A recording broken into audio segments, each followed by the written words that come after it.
Assalamualaikum warahmatullahi wabarakatuh. Selamat pagi Prof. Bambang, Pak Rido, Pak Radon, dan Pak Mai Muhar.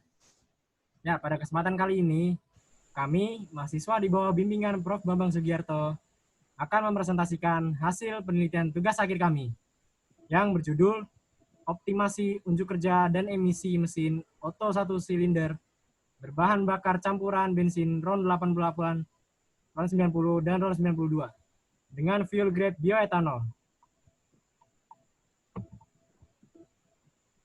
Berikut ini merupakan outline dari presentasi yang akan kami sampaikan. Ya, diawali dengan latar belakang, di mana berdasarkan data dari Badan Pusat Statistik, pada grafik di sebelah kiri, jumlah kendaraan bermotor di Indonesia terus meningkat. Sepeda motor menjadi jenis kendaraan bermotor dengan jumlah yang terbanyak. Jumlah kendaraan bermotor berbanding lurus dengan konsumsi bahan bakar minyak untuk sektor transportasi, seperti terlihat pada grafik di sebelah kanan. Ya, di mana bahan bakar minyak juga merupakan sumber energi yang tidak terbarukan. Ya, maka dari itu, pemerintah melalui Peraturan Menteri ESDM nomor 12 tahun 2015 memberikan solusi untuk mengurangi tingkat ketergantungan terhadap bahan bakar minyak. Ya, pada tahun 2020 diproyeksikan bioetanol sebagai campuran bahan bakar minyak untuk sektor transportasi sebesar 10%. Sedangkan pada tahun 2025 menjadi 20%. Ya, di mana karakteristik dari fuel grade bioetanol itu sendiri yaitu merupakan pertama oxygenated fuel yang memiliki kandungan oksigen sebesar 34,7%. Yang di mana adanya kandungan oksigen menyebabkan pembakaran yang mendekati stoikiometri dan penurunan emisi gas buang yang dihasilkan. Yang kedua, fuel grade bioetanol memiliki RON yang tinggi sehingga menurunkan potensi terjadinya knocking pada mesin. Dan kemudian fuel grade bioetanol itu sendiri memiliki lower heating value yang rendah, sehingga menyebabkan penurunan pada unjuk kerja dari mesin. Ya, berikut ada tabel di mana terlihat bahwa fuel grade bioetanol memiliki lower heating value yang lebih rendah dari bensin. Yang di sisi lain, RON yang memiliki fuel grade bioetanol lebih tinggi dari bensin. Kemudian pada sisi emisi gas buang, yang seperti pada tabel berikut, terlihat bahwa kadar emisi gas buang untuk kendaraan bermotor diatur dalam Peraturan Menteri Negara Lingkungan Hidup Nomor 5 Tahun 2006, yang dimana berdasarkan tabel tersebut, persentase karbon monoksida maksimum sebesar 4,5% dan sehingga hidrokarbon maksimum sebesar 2000 ppm. Kemudian akan dilanjutkan oleh Saudara Iko. Baik, terima kasih Tuan Di. Berikut ini merupakan roadmap penelitian bioetanol tahun 2019 dan 2020.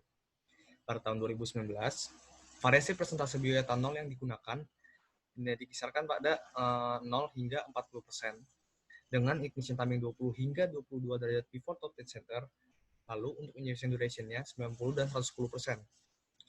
Hasil optimum yang didapatkan pada penelitian tahun 2019 berada pada campuran fuel grade bioetanol 40%, dengan ignition timing 22 derajat before top dead center dan injection duration 90%. Hasil tersebut kami jadikan landasan pada penelitian tahun 2020, sehingga variabel yang digunakan lebih meluas, yaitu 40% hingga 60% untuk campuran fuel grade bioetanolnya.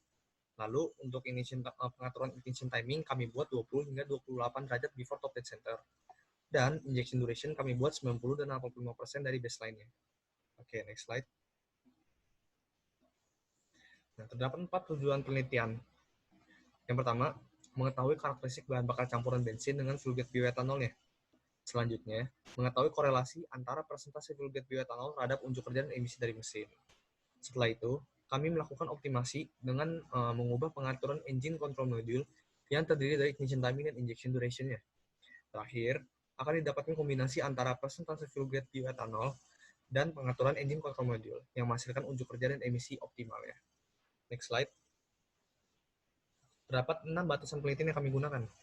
Pertama, bensin dengan nomor 88, 90, dan 92 kami campur dengan fuel grade bioetanol berkadar 99,7%. Kemudian untuk parameter penelitian kami terdiri atas unjuk kerja dan emisi, di mana untuk unjuk kerja terdiri atas torsi, daya, dan specific fuel consumption. Sedangkan untuk emisinya terdiri atas kadar hidrokarbon, karbon monoksida, karbon dioksida, dan nitrogen oksida. Pengujian kami lakukan pada putaran mesin 3.500, 5.000, 6.500, dan 8.000 RPM. Kemudian, untuk pengaturan ignition timing kami tetapkan 20 hingga 28 derajat before top dead center. Sedangkan pengaturan injection duration kami tetapkan 90% dan 85% dari baseline-nya. Next slide. Berikut adalah flowchart penelitian kami, di mana dimulai dengan melakukan studi literatur terlebih dahulu. Selanjutnya, kami melakukan 2 pekerjaan secara paralel, yaitu karakterisasi bahan bakar yang pertama, dan yang kedua adalah persiapan alat uji. Karakterisasi bahan bakar kami lakukan untuk mendapatkan properties bahan bakarnya, berupa research octane number dan densitas sebagai output. Untuk persiapan alat uji sendiri, kami lakukan kalibrasi alat uji serta maintenance alat uji. Lalu, setelah melakukan kedua hal tersebut, kami melakukan pengujian baseline terhadap hasil penelitian tahun 2019, dan kami tetapkan margin of error plus minus 5% untuk memastikan kondisi alat uji sebagai variabel kontrol penelitian ini. Setelah input penelitian lengkap, kami melakukan pengambilan data, lalu kami lanjutkan dengan analisis, dan diakhiri dengan penyusunan skripsi dan paper. Untuk berikutnya, waktu dan tempat, Ahmad Hamzah, saya persilakan. Baik, terima kasih. Persiapan bahan bakar dimulai dengan mencampurkan bensin dan fuel grade bioetanol dengan persentase tertentu pada suatu wadah tertutup. Selanjutnya, dilakukan proses blending untuk memastikan campuran yang terjadi secara homogen. Berikutnya, wadah akan diberikan label berdasarkan jenis bensin dan persentase fuel grade bioetanol yang terdapat di dalamnya. Next slide. Berikut ini merupakan peralatan pengujian yang kami gunakan pada penelitian ini. Yang pertama yaitu mesin kooperatif fuel research yang berfungsi untuk mendapatkan nilai research octane number dari bensin berdasarkan standar ASTM D2699. Selanjutnya yaitu alat uji density meter untuk memperoleh nilai densitas dari bahan bakar berdasarkan standar ASTM D4052. Berikutnya ada mesin Honda CBR 150cc 4 langkah dengan rasio kompresi 11,3:1. Dan yang terakhir, terdapat AVL engine dynamometer testbed. Next slide. Berikut ini merupakan sistem kerja dari AVL engine dynamometer testbed. Terlihat, AVL engine dynamometer testbed terdiri dari beberapa komponen yang saling terhubung satu sama lain. Pertama, bahan bakar uji akan diletakkan pada fuel tank. Selanjutnya, bahan bakar akan dialirkan dengan menggunakan fuel pump dan melewati AVL fuel balance untuk diukur dari laju massa bahan bakar yang terjadi. Bahan bakar uji akan memasuki mesin 1 silinder untuk dilakukan pengujian. Output shaft dari mesin akan dikoppel dengan AVL engine dynamometer. Data unjuk kerja dari torsi, daya, dan specific fuel consumption selanjutnya dikirim menuju komputer yang telah terinstall Bobcat application. Di sisi lain, terdapat exhaust probe yang dimasukkan pada exhaust pipe dari mesin untuk mendapatkan data hasil uji emisi yang terdiri dari hidrokarbon, karbon monoksida, karbon dioksida, dan nitrogen oksida. Data hasil uji emisi akan ditampilkan pada AVL Compact Diagnostic System. Dan yang terakhir, ada Haltech Elite 550 Engine Control Module yang berfungsi untuk mengubah pengaturan ignition timing dan injection duration. Next slide. Berikut ini merupakan tampilan dari AVL Engine Dynamometer Testbed. Pada bagian tengah, terdapat mesin 1 silinder, AVL Engine Dynamometer, dan AVL Fuel Balance. Selanjutnya, data dikirim melalui port sensor untuk menuju komputer. Berikutnya, ada AVL Compact Diagnostic System yang berfungsi untuk menampilkan data hasil uji emisi.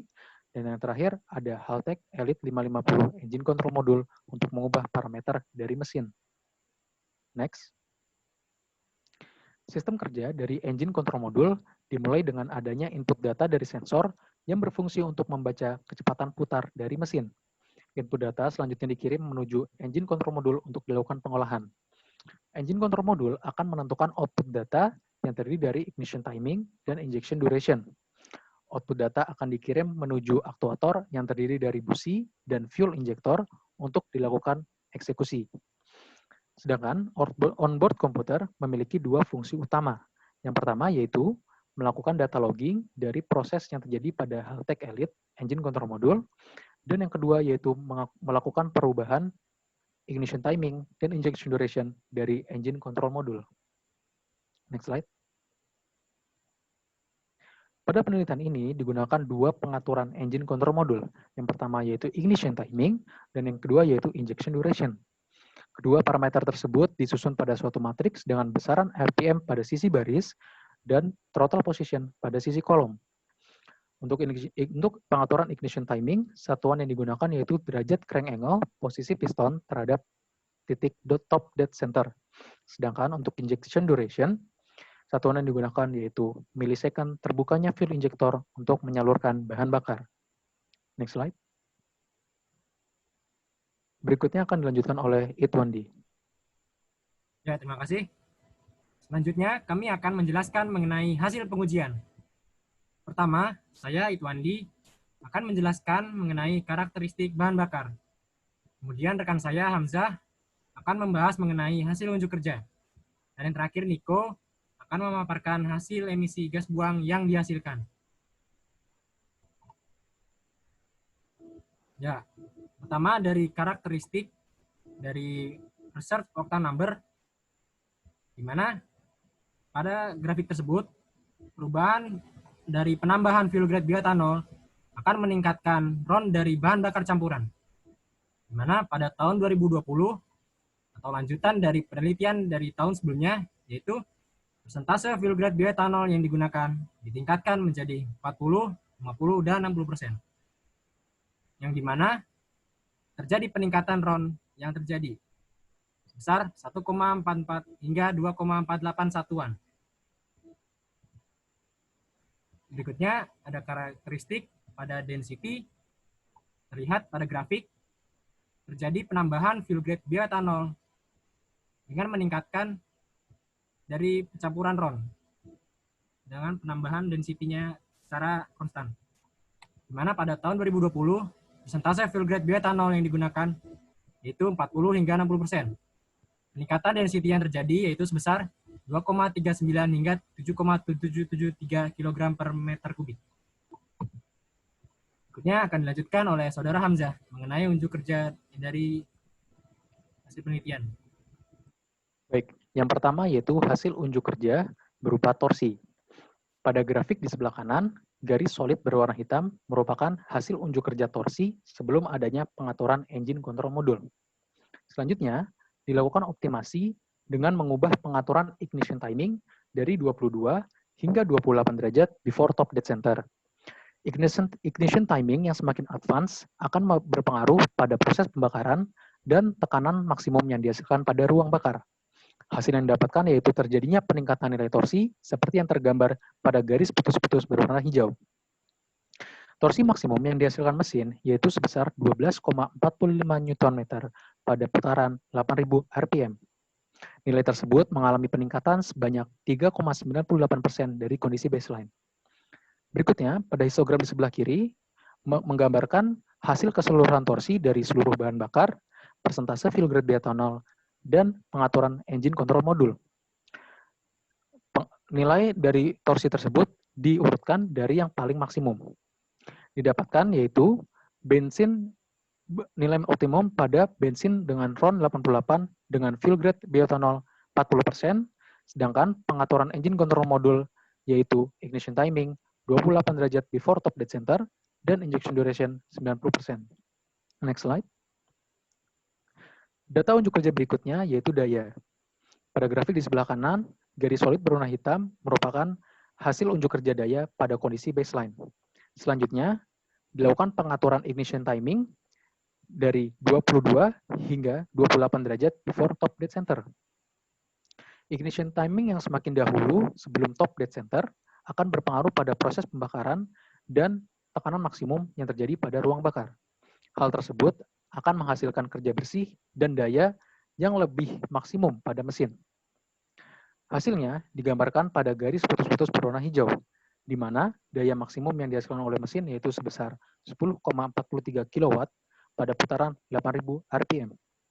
Nilai tersebut mengalami peningkatan sebanyak 4,5% dari kondisi baseline.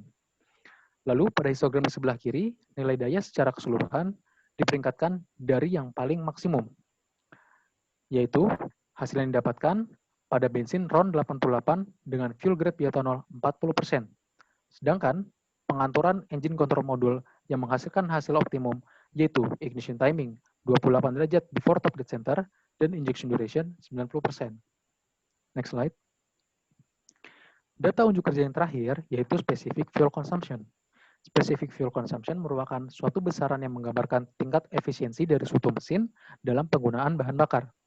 Nilai specific fuel consumption didapatkan dengan membagi laju massa bahan bakar dengan daya yang dihasilkan oleh mesin. Pada grafik di sebelah kanan, garis solid berwarna hitam merupakan nilai specific fuel consumption pada kondisi baseline. Selanjutnya, dilakukan optimasi dengan mengubah pengaturan ignition timing menjadi lebih advance sebesar 22 hingga 28 derajat before top dead center. Berdasarkan hasil pembahasan sebelumnya pada unjuk kerja daya, ignition timing yang semakin advance akan meningkatkan daya yang dihasilkan oleh mesin. Hal tersebut akan berbanding terbalik dengan nilai specific fuel consumption, di mana terjadi penurunan pada seperti terlihat pada grafik pada garis putus-putus berwarna hijau. Nilai specific fuel consumption minimum yang dihasilkan yaitu sebesar 271,29 gram per kilowatt hour pada putaran 6.500 RPM. Nilai tersebut mengalami penurunan sebesar 21,05% dari kondisi baseline-nya. Selanjutnya, pada histogram di sebelah kiri, nilai specific fuel consumption secara keseluruhan dari bahan bakar, fuel grade bioetanol, dan pengaturan engine control module diperingkatkan dari yang paling minimum. Hasil optimum didapatkan pada bensin RON 88 E50 dengan ignition timing 28 derajat before top dead center dan injection duration 90%. Next slide. Berikutnya, data berupa emisi akan dijelaskan oleh Nico. Baik, terima kasih Saudara Ahmad Hamzah. Yang pertama adalah emisi hidrokarbon. Emisi hidrokarbon adalah produk dari pembakaran non-stoichiometry, di mana menyebabkan kandungan hidrokarbon pada bahan bakar tidak terbakar sepenuhnya. Berdasarkan grafik di sebelah kanan, garis solid berwarna hitam merupakan kadar emisi yang hidrokarbon pada kondisi baseline-nya. Lalu, kami lakukan optimasi dengan memajukan ignition timing. Kemudian, garis putus-putus adalah kadar emisi pada kondisi pengaturan ignition timing yang dimajukan ke 24 derajat before top dead center, di mana pengaturan ini adalah pengaturan yang menghasilkan emisi hidrokarbon paling minimum, di mana didapatkan sebesar 78,71 ppm pada 5.000 rpm, di mana penurunan yang terjadi sebesar 61,68% dari kondisi baseline-nya. Nah, penurunan kadar HC ini terjadi karena ketika kita memajukan ignition timing ke 24 derajat before top dead center, menyebabkan terjadinya pembakaran lebih awal, sehingga pembakaran lebih mendekati stoichiometry dan emisi hidrokarbon pun berkurang. Pada histogram di sebelah kiri, hasil emisi hidrokarbon kami bandingkan secara keseluruhan dari segi bahan bakarnya, campuran fuel grade bioetanolnya, serta pengaturan engine control modulnya, di mana kami peringkatkan dari yang paling minimum. Kemudian, hasil yang paling minimum didapatkan pada bensin RON 88 campuran E60 dengan pengaturan ignition timing 24 derajat before top dead center dan injection duration 90%. Next slide. Berikutnya adalah emisi karbon monoksida, di mana terbentuk karena kurangnya molekul oksigen untuk perikatan dengan bahan bakar pada proses pembakarannya. Kondisi tersebut terjadi pada saat air-fuel ratio bernilai rich, di mana terdapat bahan bakar yang berlebih. Dapat dilihat pada grafik sebelah kanan, garis solid berwarna hitam adalah emisi karbon monoksida saat pengaturan baseline-nya. Kemudian, garis biru putus-putus adalah emisi karbon monoksida ketika injection duration-nya kami kurangi menjadi 90% dari baseline-nya. Di mana pengaturan ini adalah pengaturan yang menghasilkan kadar karbon monoksida paling rendah, di mana didapatkan sebesar 0,07% pada 6.500 rpm. Dan penurunan yang terjadi sebesar 89,61% dari kondisi baseline-nya. Pengurangan emisi karbon monoksida ini terjadi karena pengurangan injection duration mengakibatkan air flow ratio pembakaran lebih kurus, sehingga karbon monoksidanya pun berkurang. Pada histogram sebelah kiri, hasil karbon monoksida secara keseluruhan kami bandingkan dari segi bahan bakarnya, campuran fuel grade bioetanol, dan pengaturan engine control modulnya, diurutkan dari yang paling minimum. Hasil yang paling minimum didapatkan pada bensin RON 88E50 dengan pengaturan ignition timing 28 derajat before top dead center dan injection duration sebesar 85% dari baseline-nya. Next slide. Kemudian untuk karbon dioksida merupakan emisi yang dihasilkan pada proses pembakaran, entah itu stoichiometri maupun non-stoichiometri. Semakin mendekati stoichiometri, karbon dioksida yang dihasilkan akan meningkat. Berbanding terbalik dengan karbon monoksida yang saya jelaskan sebelumnya. Kita lihat grafik di sebelah kanan, di mana garis-garis solid berwarna hitam menandakan emisi karbon dioksida saat pengaturan kondisi baseline. Kemudian, pada garis putus-putus sendiri, putus-putus adalah emisi karbon dioksida saat injection duration kami kurangin menjadi 85%. Di mana pengaturan ini menghasilkan kadar karbon dioksida paling maksimum, yaitu sebesar 13,84% pada 8.000 rpm. Dan peningkatan yang dihasilkan sebesar 18% dari kondisi baseline-nya dengan RPM yang sama. Nah, peningkatan karbon dioksida ini terjadi karena kami mengurangi injection duration, di mana pengurangan injection duration ini membuat AFR lebih kurus yang berdampak pada meningkatnya emisi karbon dioksida. Pada histogram di sebelah kiri, nilai karbon dioksida maksimum dari segi bahan bakarnya, campuran fuel grade bioetanol, dan pengaturan engine control module kami urutkan dari yang paling maksimum, nilai maksimumnya. Lalu hasil maksimum yang didapatkan pada penelitian ini adalah RON 92 dengan campuran N40 dengan pengaturan ignition timing sebesar 28 derajat before top dead center dan injection duration sebesar 85% dari baseline-nya. Next slide. Untuk emisi nitrogen oksida sendiri terbentuk karena molekul diatomik terdisosiasi menjadi monoatomik karena temperatur yang tinggi. Nah, nitrogen monoatomik tersebut berikatan dengan molekul oksigen sehingga membentuk nitrogen oksida, sebuah ikatan yang lebih stabil. Pada grafik sebelah kanan dapat dilihat bahwa garis hitam solid adalah emisi nitrogen oksida saat pengaturan baseline. Sedangkan untuk garis putus-putus adalah emisi nitrogen oksida saat ignition timing dimajukan menjadi 28 derajat before top dead center, di mana pengaturan ini menghasilkan emisi nitrogen oksida terbanyak. Nilai nitrogen oksida ini didapatkan nilai maksimum berupa 3004,5 ppm pada 6500 rpm, di mana peningkatannya terjadi sebesar 176,15% dari kondisi baseline-nya. Peningkatan kadar nitrogen oksida terjadi karena ketika ignition timing semakin advance atau semakin dimajukan, menyebabkan terjadinya peningkatan temperatur dari mesin, sehingga berdampak pada tingginya pada meningkatnya emisi nitrogen oksida yang dihasilkan. Pada histogram sebelah kiri, hasil nitrogen oksida secara keseluruhan dari segi bahan bakarnya, campuran fuel grade bioetanolnya, dan pengaturan engine control module kami peringkatkan dari hasil yang paling maksimum, di mana hasil maksimum dari dalam penelitian ini didapati pada bahan bakar RON 92 dengan campuran E40 dengan pengaturan ignition timing 28 derajat before top dead center dan injection duration sebesar 90%. Next slide. Oke, berikut ini adalah kesimpulan dari penelitian kami, di mana berangkat dari tujuan penelitian kami yang telah saya jelaskan sebelumnya. Pertama, fuel grade bioetanol akan berpengaruh terhadap karakteristik dari bahan bakar campuran dengan meningkatnya nilai RON serta densitasnya. Kemudian, penambahan fuel grade bioetanol akan berpengaruh terhadap unjuk kerja dan emisi yang dihasilkan mesin. Karena seperti yang dijelaskan sebelumnya oleh saudara Itwandi, low heating value pada bioetanol itu rendah sehingga ketika dicampur dengan bioetanol terjadi penurunan hasil unjuk kerja mesin.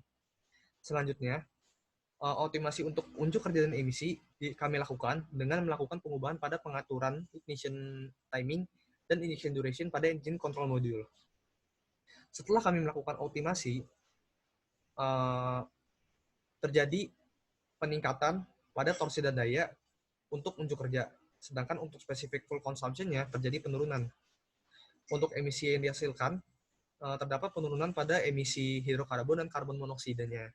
Sedangkan terjadi peningkatan pada karbon dioksida dan nitrogen oksidanya. Berdasarkan hasil penelitian kami, maka dapat disimpulkan bahwa hasil paling optimal didapati pada bahan bakar dengan bensin Ron 88 campuran E40 dengan ignition timing 28 derajat before top dead center dan injection duration negatif 10% dari baseline-nya atau 90% dari baseline-nya. Sekian presentasi dari kami. Terima kasih atas perhatiannya.